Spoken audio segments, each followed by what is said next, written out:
புரட்சித் தலைவர் எம்ஜிஆர் அவர்களின் ஆட்சி காலத்திலும் புரட்சித் தலைவி அம்மாவின் ஆட்சி காலமும் அந்த இருவரும் தலைவர்கள் காட்டிய வழியில் எனது தலைமையில் நடைபெற்ற ஆட்சி காலமும் சிறுபான்மை மக்களுக்கு பொற்காலமாக அமைந்ததை வரலாறு சொல்லும்.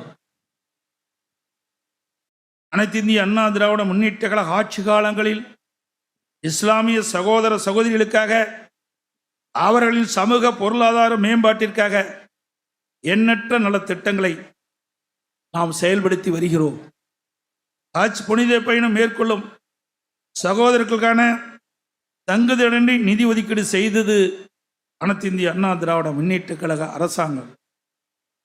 முஸ்லிம் மாணவரின் உயர் கல்விக்காக கல்வி உதவித்தொகை ஊக்கத்தொகை வழங்கியது நம்முடைய அதிமுக அரசாங்கம்.